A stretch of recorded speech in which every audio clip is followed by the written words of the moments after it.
Conferencia pronunciada por el profesor Jordán Bruno Genta sobre el libro Año 10 de Hugo Wast, el día 21 de mayo de 1960, en el Salón Huemul.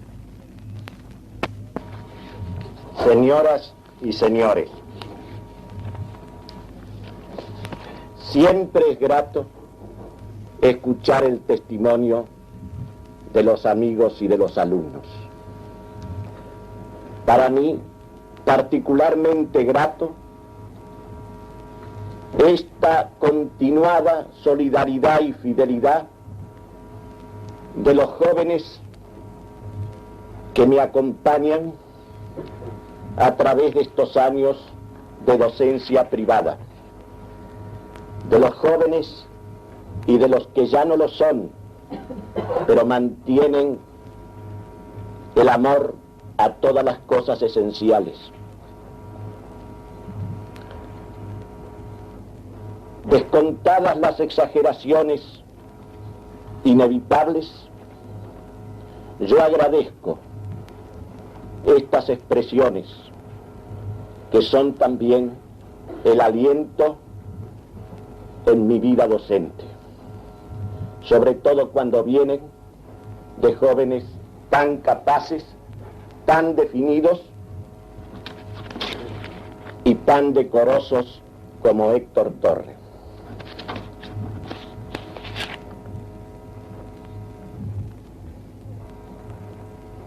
Estamos asistiendo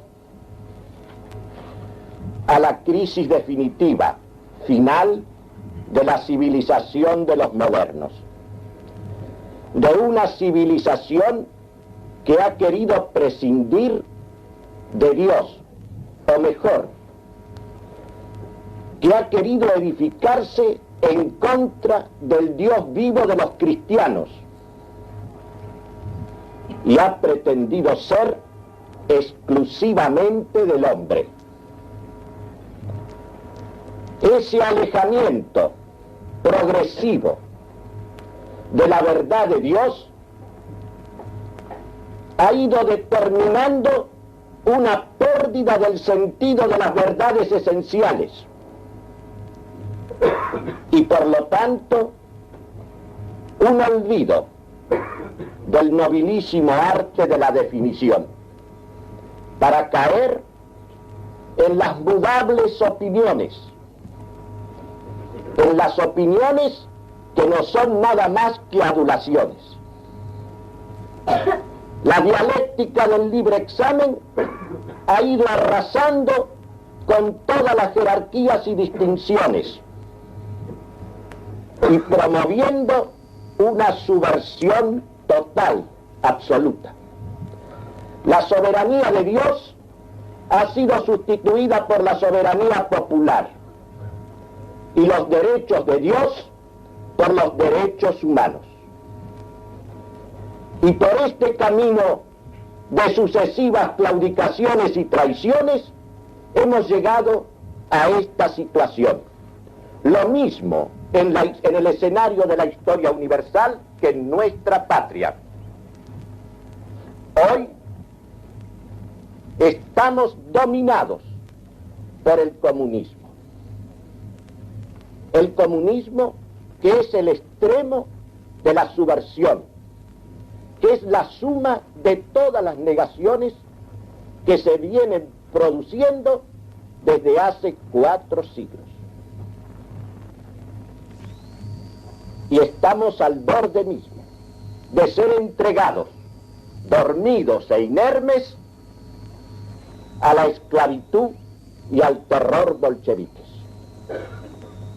Y la verdad es que no hay salida humana. Y es el caso de clamar con el cardenal Ottariani: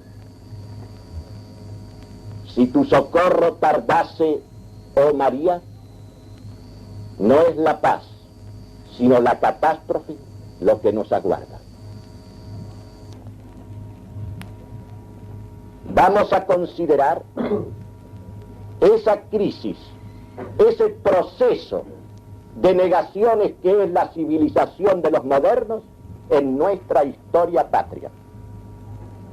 en ocasión de celebrarse el 150 aniversario de la Revolución de Mayo y con motivo de la aparición providencial de año 10 de Hugo Guast. Digo providencial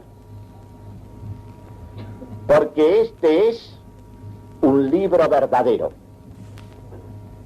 y por lo tanto una definición que se levanta sobre las adulaciones de la historiografía oficial.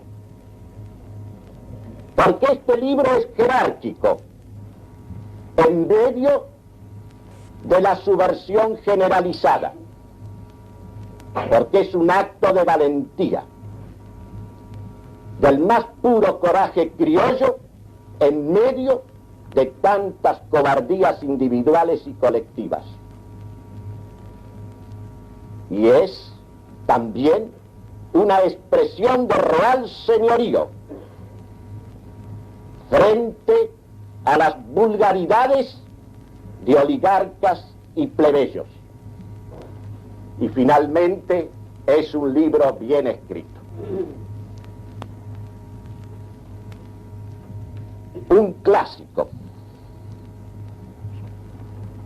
en noble prosa castellana, un estilo llano, sobrio, límpido, lleno de gracejo, chispeante, como el genio de la raza hispánica.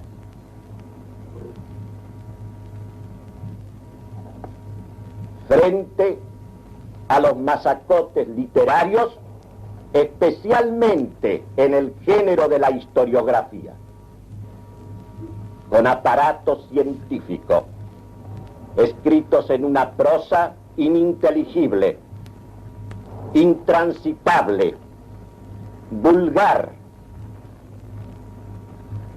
y pesado hasta el aburrimiento. Un libro bien escrito es ya también un principio de verdad. Porque en definitiva, la expresión literaria, la expresión poética, cuando es cabal y cuando es cumplida, es la verdad misma, resplandeciendo en la forma. Dice Peggy que si no estuviéramos seguros de que la Sorbona no sabe una palabra de historia, nos causaría estupor la ligereza con que niega la obra del soldado francés. El soldado es el primero, dice, que ha medido la tierra donde se habla la lengua francesa. Y es el que la sigue midiendo incesantemente.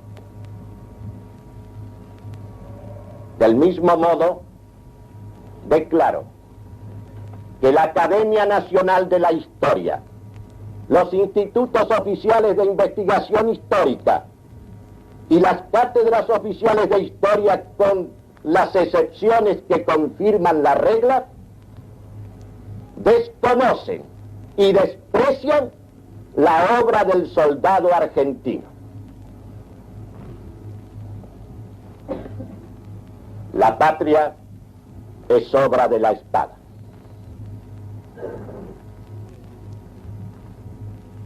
La palabra que define y la espada que hace, que ejecuta, que decide.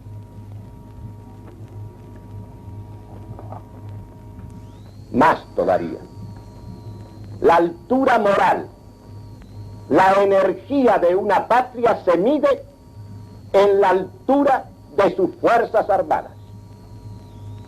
Por eso, cuando una patria decae, cuando está postrada, es que las fuerzas armadas declinan. Es que ellas se desvían, que es la defensa de la soberanía política, de la integridad, del honor y del decoro de la patria.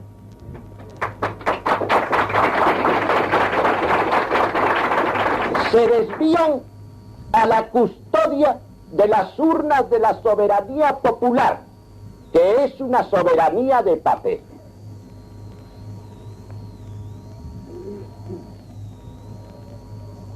Año 10 de Hugo Guas es la demostración acabada de que la Revolución de Mayo, que es la revolución fundadora de nuestra patria, es una obra exclusivamente militar y además realizada por señores.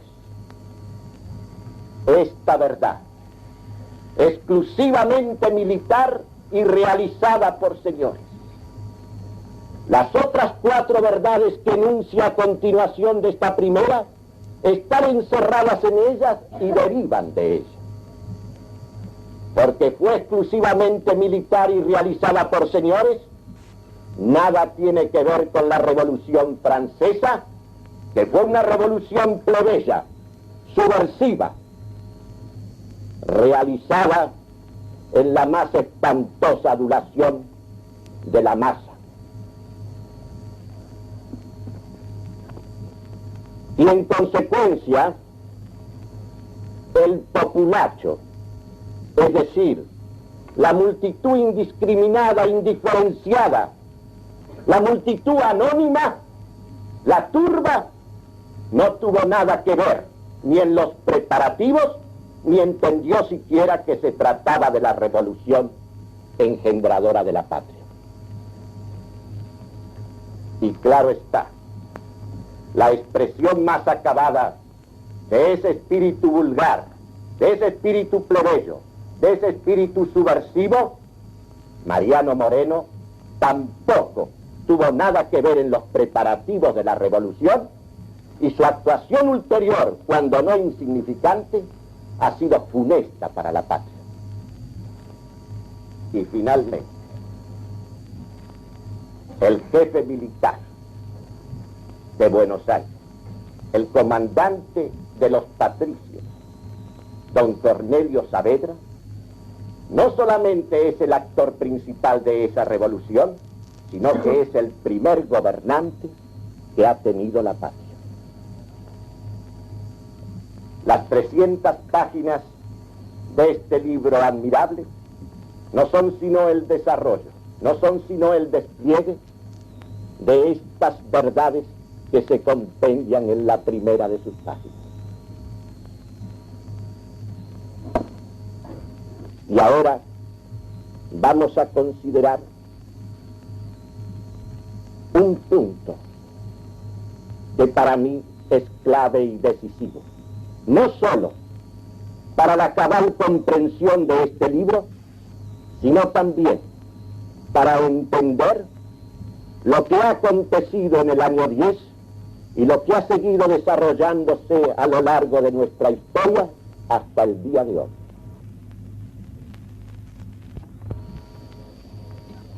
Vamos a considerar una sola palabra, el sentido de una sola palabra, que es la palabra pueblo. Y vamos a ver en torno al uso de esta palabra cómo se actualiza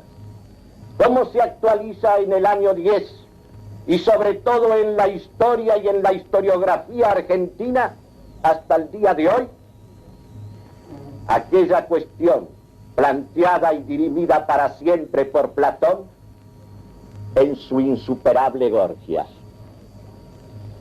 En este diálogo magistral señala la división y discriminación definitiva entre dos retóricas. Una retórica noble, verdadera, filosófica, jerárquica, donde está todo el honor del hombre, y una retórica sofística, demagógica, subversiva, vulgar, que comporta un tratamiento vil del hombre hacia el hombre y del hombre para consigo mismo. Vamos a confrontar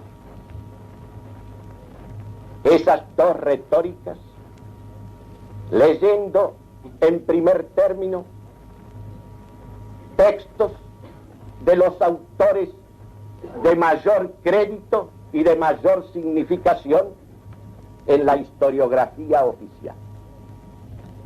Vamos a comenzar por Mitre. Dice en la historia de Belgrano: al empezar el año 10, el objetivo era el establecimiento de un gobierno propio, emanación de la voluntad general y representante legítimo de los intereses de todos. Y dice en la historia de San Martín: apenas consumada la revolución inicial de 1810, el contrato social de Rousseau es su evangelio, y obedeciendo a sus instintos se acercan a la fuente de la soberanía nativa de que emana la República.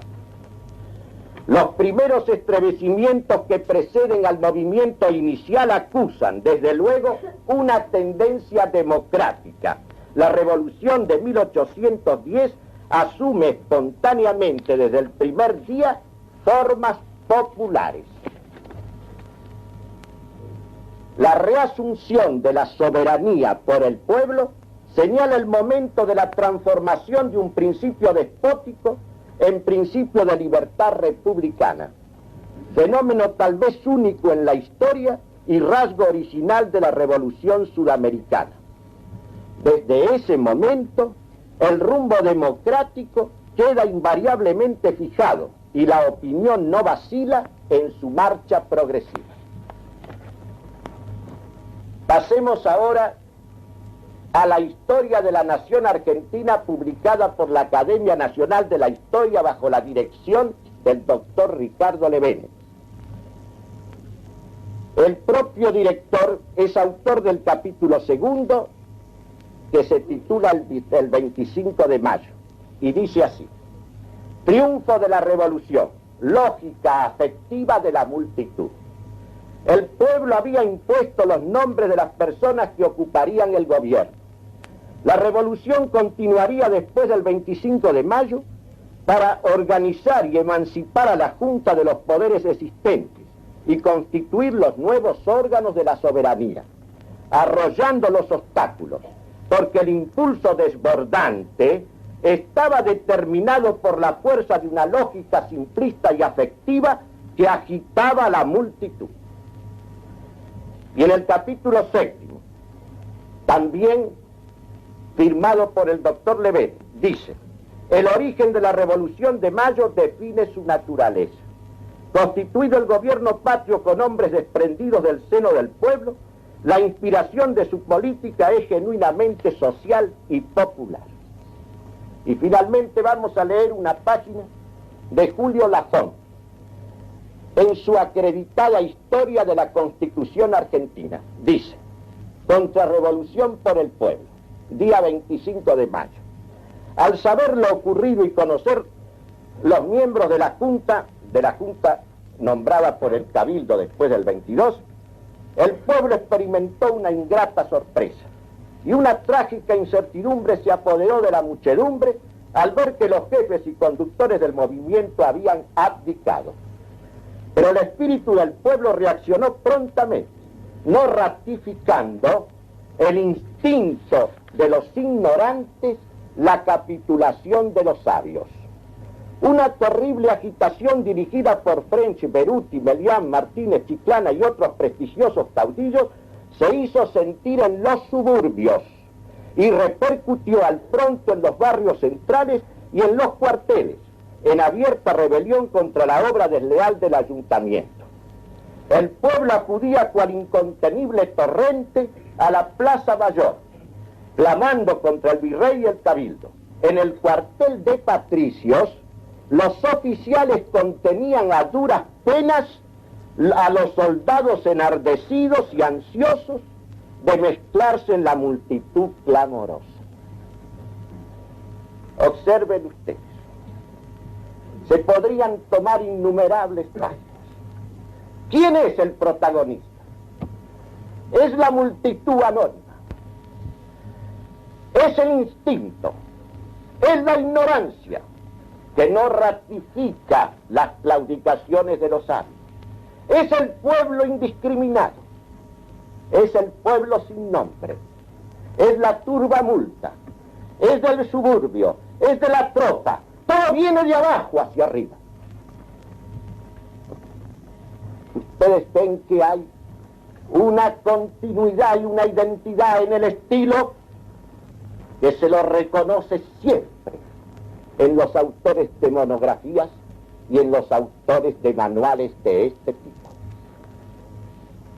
Todo viene de abajo, todo viene del anónimo, todo viene del instinto, todo viene de la genialidad subconsciente.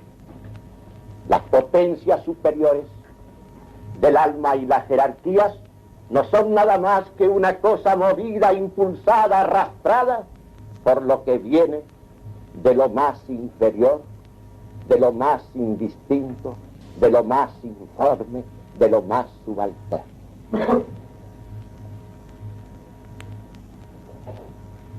¿Qué es toda esta retórica? Esta retórica es adulación.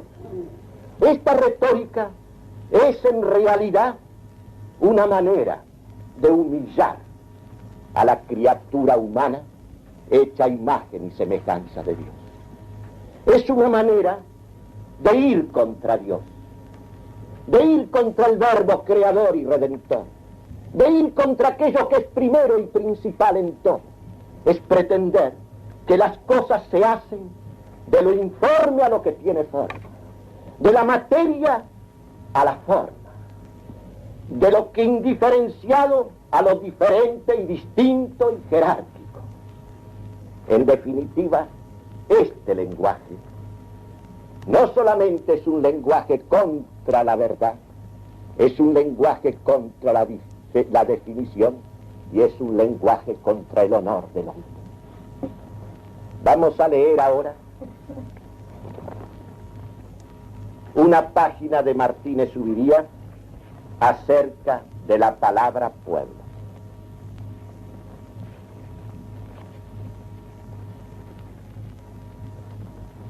Para comenzar, digamos algo que probablemente nunca se ha dicho. Los patriotas del año 10 no entendían la palabra pueblo como quieren entenderla ciertos admiradores de la Revolución Francesa, falsificadores de la nuestra ahora. Los demagogos mutilan el sentido de esta palabra. Para ellos solamente es pueblo la masa plebeya, informe y enorme, caprichosa, infalible, sacrosanta, poseedora de todos los derechos y no atada por ninguna obligación. Es decir, la parte primitiva de la sociedad más fácil de ser manipulada, engatusada con discursos y ganada con donativos. Para los patriotas del año 10, pueblo no era solamente la plebe, sino el conjunto de los habitantes del país, ignorados e instruidos, ricos y pobres, capaces e incapaces de pensar por su cuenta, sacerdotes, militares, hacendados, abogados, comerciantes, artesanos, menestrales, pulperos, sirvientes, esclavos. Iguales todos en sus derechos específicos a los ojos de Dios, pero que los había creado y redimido con la sangre de Jesucristo, pero desiguales en sus aptitudes y en sus derechos sociales, conforme a las circunstancias en que vivían. Los hombres de Mayo que sabían su catecismo y por ello conocían esa igualdad esencial y esa desigualdad accidental, cuando trataban de resolver problemas de gobierno, que en aquellos tiempos se resolvían a menudo en asambleas del pueblo, cabildos abiertos, jamás convocaban a la plebe, a los esclavos, los sirvientes, los menestrales, casi siempre analfabetos y a quienes tampoco les atraía el meterse en tales honduras. Convocaban a los que las solemnísimas actas de dichas asambleas llaman vecinos de calidad o vecinos de distinción, o como reza la más solemne de todas, la del 25 de mayo de 1810, la parte sana y principal del vecindario, que representaba por derecho natural, no por elección de nadie, a la totalidad del pueblo. Y esto sucedió no solo en Buenos Aires, sino en todas las ciudades y villorrios del virreinato. Se ve pues que los hombres de Mayo, aunque tenían un concepto del pueblo más amplio y generoso que los que tienen los demagogos actuales, no eran partidarios del sufragio universal, sino del voto calificado. Traemos este recuerdo porque es conveniente, cuando querramos descubrir el verdadero espíritu de Mayo, no olvidar que el principal cuerpo de tropas en que se apoyó la revolución fue el regimiento de patricios, cuyo solo nombre es una definición. La Revolución de Mayo fue militar y católica y popular, vale decir, correspondió a los anhelos profundos de los criollos ansiosos de gobernarse ellos mismos. En ningún momento plebeya. Fue aristocrática, porque la hicieron verdaderos señores, que supieron imprimirle la impronta de su cultura, con un señorío que no apostató de su credo ni de la historia de España, de la que ellos fueron y nosotros queremos seguir siendo continuadores. Aquí tienen ustedes otra retórica, la retórica verdadera, la retórica noble, la retórica jerárquica, la retórica que corresponde al honor del hombre. La palabra pueblo es una palabra que el doctor Martínez Subiría, el escritor, el poeta, el revelador de esencias en la imagen, nos ha rescatado con sus manos que son alas de la vulgaridad en que la tienen prisionera los sofistas, los demagogos, los adulones, y la ha alzado para restituirla, para reintegrarla al alto cielo incorruptible de las nobles esencias. Dos retóricas, una retórica que adula y una retórica que ennoblece. Esto es cosa fundamental de tener en cuenta. La Revolución de Mayo fue una reacción natural, realizada por ¿quiénes? Por aquellos que eran las jerarquías, los jefes, las superioridades legítimas, naturales, por aquellos a quienes la naturaleza o las circunstancias han colocado en los lugares para mandar, para ejercer el derecho de conducir y servir al bien común. Este es un problema capital, porque nosotros, todos nosotros, en mayor o menor medida, hemos ido declinando hacia la vulgaridad, por temor, por compromiso, y en definitiva siempre implícita o explícitamente para halagar y para adular.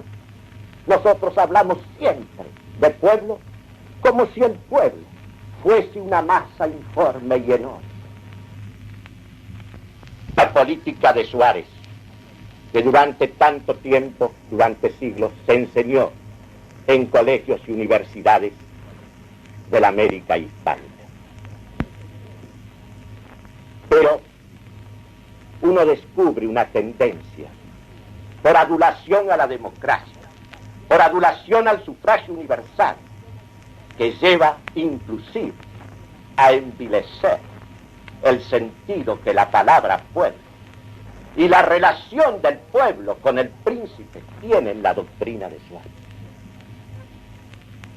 Se dice que la teoría de Suárez es contractualista y que el contrato entre el pueblo y el príncipe es bilateral. Se dice además que hay delegación propiamente dicha.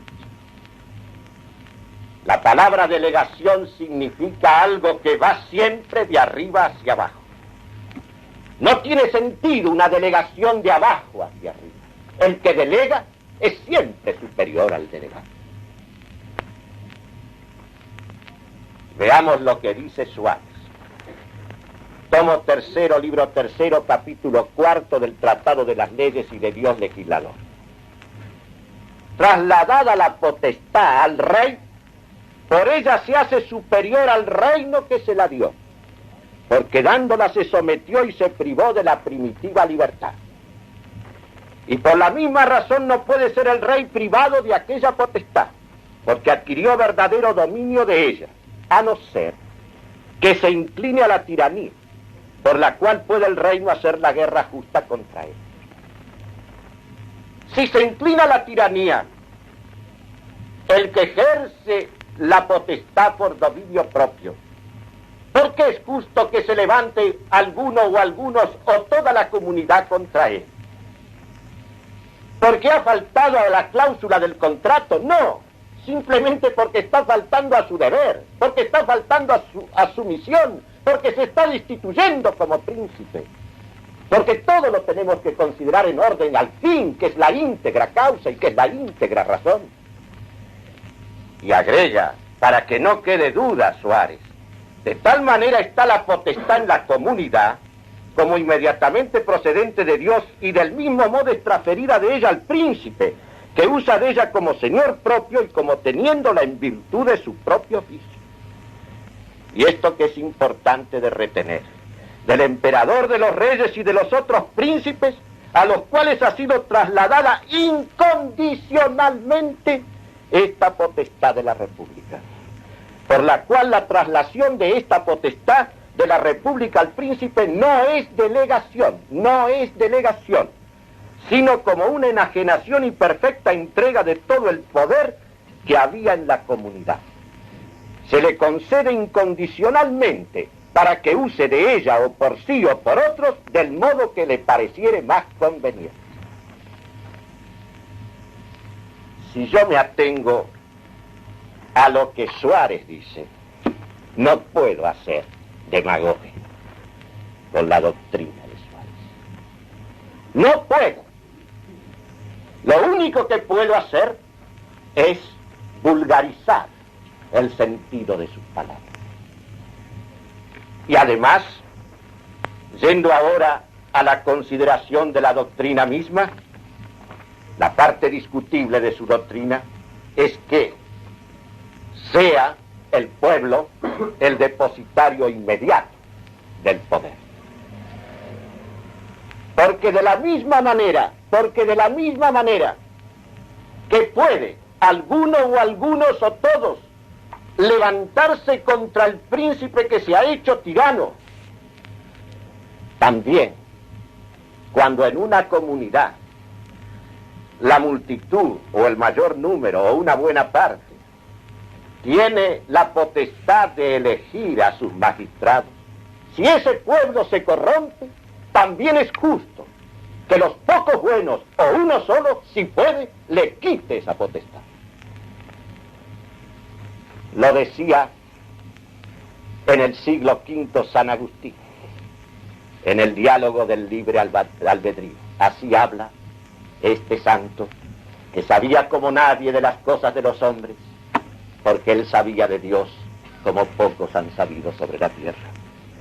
La ley temporal es justa y legítima en cuanto que está fundada en la ley eterna, porque si el pueblo a que aludimos en un tiempo gozó justamente del derecho de elegir sus magistrados y en otro distinto se vio privado de este derecho, la justicia de esta vicisitud temporal arranca de la ley eterna, según la cual siempre es justo que el pueblo juicioso elija a sus magistrados y que se vea privado de esta facultad el que no lo es.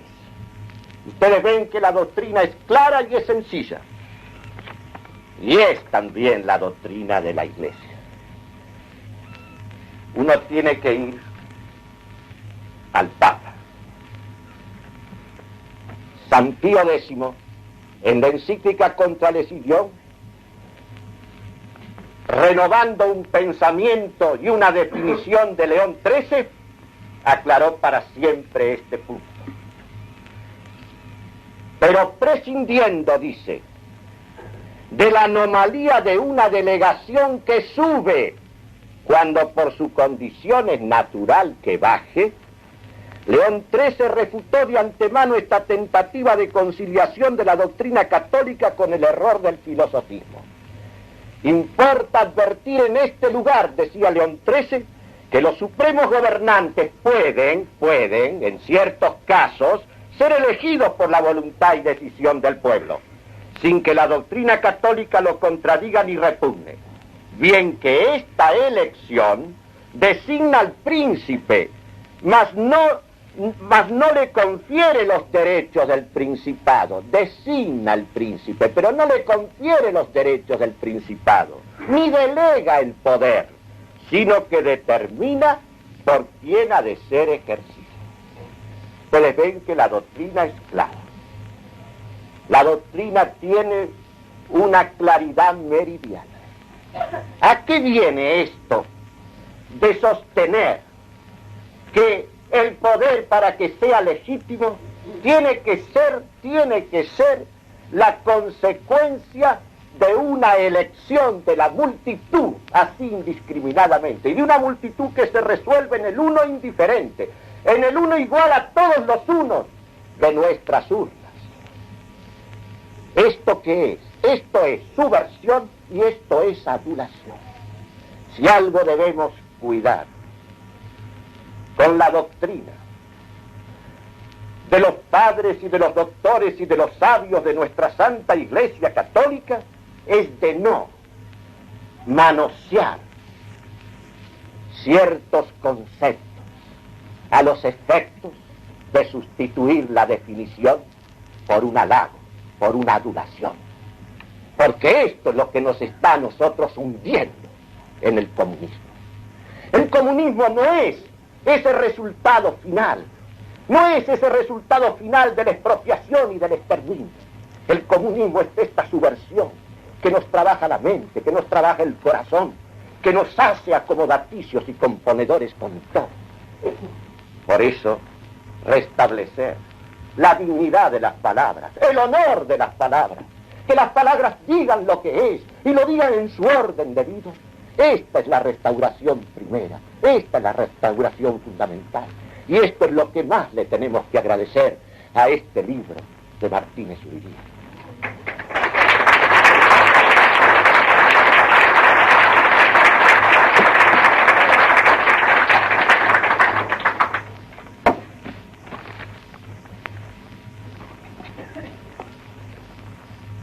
Quiero referirme todavía a otro punto importantísimo, de los muchos que aquí se tratan. Porque claro está, yo no me puedo referir a las innumerables situaciones y hechos que aquí se aclaran y que aquí se distinguen y que aquí se disciernen y que aquí se verifican. Porque todos ustedes habrán leído ya el libro o lo van a leer.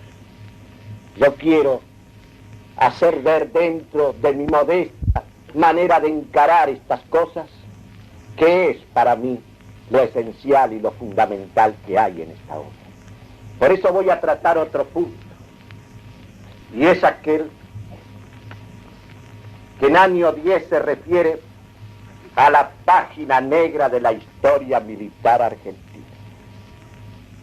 Esa página sobre la cual pasan sobre ascuas, o tergiversando, o sustituyendo la realidad por la fábula, los historiadores oficiales. ¿Por qué perdimos nosotros el Alto Perú? No fue nada más que por una cuestión que es la decisiva y la fundamental, por la cuestión religiosa. La Revolución de Mayo, en su planteo, en su definición y en su decisión inicial, por lo mismo que era una reacción, porque efectivamente, caducada la autoridad, como decía el doctor Castelli en el Cabildo Abierto del 22 de mayo, caducada la autoridad central, la autoridad de la monarquía, los derechos de la soberanía revierten sobre el pueblo.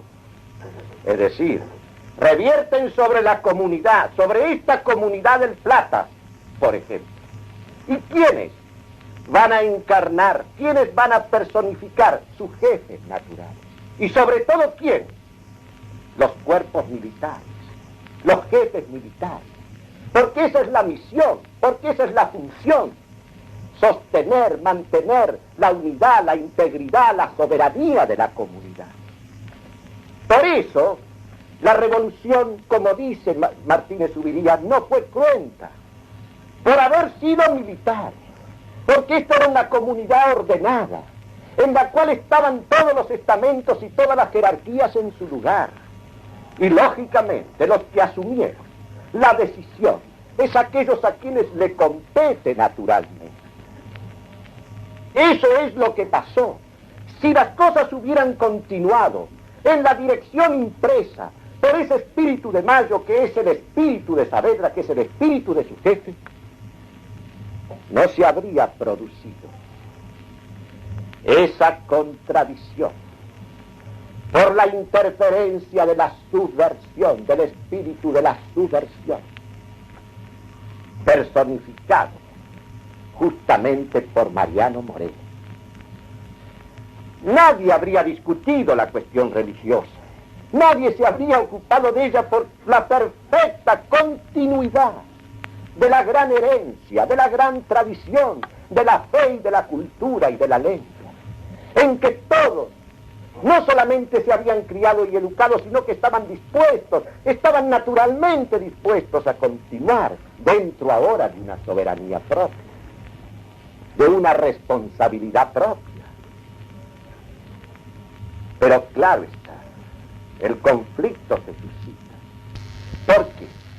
Porque el poder oculto, porque la masonería, que hizo la decadencia de la gran monarquía española y que consiguió destruir su imperio, ya estaba también actuando en el Río de la Plata desde antes de las invasiones inglesas. Y con las invasiones inglesas, esa penetración adquirió una fuerza y una eficacia extraordinaria.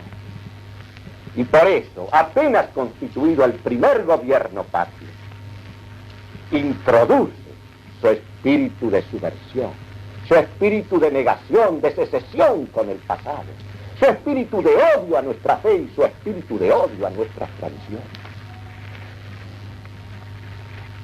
Y entonces, en los ejércitos que iban justamente a los efectos de extender y asegurar la autoridad del nuevo gobierno que sustituía la del virrey, iniciaron por medio de sus jerarcas, por medio de sus jefes políticos, una propaganda despiadada contra la fe, contra las costumbres de los pueblos del interior. Y se hizo escarnio de la religión, se hizo escarnio del culto, se hizo escarnio de la fe del pueblo, se hicieron mascaradas vergonzosas. Y esa es la razón por la cual se alzó contra el ejército porteño todo el pueblo del interior. Por eso se levantaron, por eso lo sacaron a pedradas del Alto Perú, por eso ser porteño llegó a ser sinónimo de impío. Esa es la verdad, que está aquí aclarada, que está aquí declarada, que está aquí manifiesta en este libro. Porque claro está, en el año 10 encontramos ya compendiada toda la historia argentina hasta el día de hoy. Allí se dan estos dos espíritus. Un espíritu de verdad, un espíritu de fidelidad, un espíritu de jerarquía, un espíritu de continuidad y un espíritu de subversión, de destrucción. Y claro está, estos dos espíritus están personificados, están representados, están encarnados en la figura de Saavedra y de Moreno. De allí nacen los partidos y las contradicciones, y de allí nacen todo lo que ha constituido los elementos opuestos en que se ha debatido nuestra historia. Ese espíritu de Mayo ese espíritu de fidelidad a la religión y a la patria, prevaleció en un primer momento. Después, claro está, de las ruinas dejadas por la política demagógica y subversiva, prevaleció momentáneamente, declinó cuando se impuso el continuador de Moreno, Rivadavia. Y ese espíritu de reacción, de restauración de las leyes, es decir, de la antigua fe, de las antiguas costumbres, de las antiguas instituciones, de las antiguas normas, de la antigua vida, eso fue encarnado por Rosas. Se llama la restauración de las leyes y es una expresión propia y cabal. Y si bien es cierto, porque hay que decirlo, que la larga e implacable lucha, la tremenda tensión, la fatiga, el desgaste, hizo que en algún momento la gestión de Rosas apareciera enturbiada con algunas concesiones a lo vulgar y a lo plebeyo. Eso no representa nada al lado de todo eso que en distinción, en jerarquía, en integridad, en estilo de honor, representa la gestión de la Confederación Argentina bajo este gran señor, como fueron señores todos los caudillos reales de esta tierra.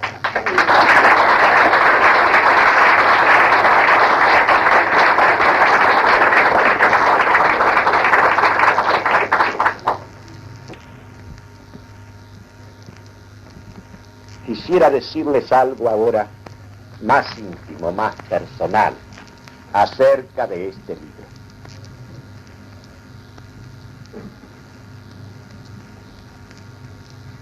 Hace 5 años, un antiguo conocimiento con el doctor Martínez Zuviría se convirtió en una amistad íntima y entrañable, en un diálogo renovado cada vez con más frecuencia hasta el día de hoy. Este libro estaba escrito hacía años y era una historia que no tenía prisa, y Martínez Zuviría no tenía prisa en publicarlo. Es como si hubiese estado esperando el momento oportuno, pero constantemente volvía sobre el tema. Mucho aprendí de él, de las cosas de nuestra patria en sus orígenes. Incluso tuvo la deferencia de proporcionarme notas y artículos acerca de Moreno y acerca de Rivadavia que publicamos en nuestro periódico Combate. Hasta que el año pasado resolvió publicar su libro para este año, con motivo y en ocasión del 150 aniversario de la Revolución de Mayo. Y entonces aquella preocupación se hizo febril, se hizo obsesiva, se hizo una vigilia permanente. Comenzó a rehacer páginas y capítulos constantemente, corrigió 5 pruebas de la imprenta y seguía rehaciendo el libro. Seguía constantemente agregando y sacando, y cuando ya estaba para salir, todavía le alcanzó a agregar ese último capítulo en que dedica el libro a los argentinos del año 2000. Y después de entregado al público, ha seguido trabajando sobre el libro. Y estoy seguro que en Madrid continuará volviendo constantemente, inclinándose constantemente sobre sus páginas. A mí me parece haber comprendido la razón. Él sabe de la trascendencia, de la importancia decisiva que tiene este libro. Porque este libro no es solamente un libro donde se escribe la historia, es un libro que hace la historia. ¿Por qué? Porque ha restablecido la verdad y la dignidad de las palabras. y porque ha restablecido también y ha señalado también cuál es la misión y cuál es el honor que en nuestra historia ha tenido y ha de tener la espada, han de tener las armas. Porque la patria es la historia de la patria. Y la patria tiene un principio que es la palabra verdadera, la palabra que define, y tiene aquello que la hace, aquello que la realiza, aquello que le hace entrar en la existencia, en el espacio y en el tiempo. Y eso es la espada. No es el arado, no es la hoz y el martillo, es la palabra y es la espada. La palabra que define y la espada que decide.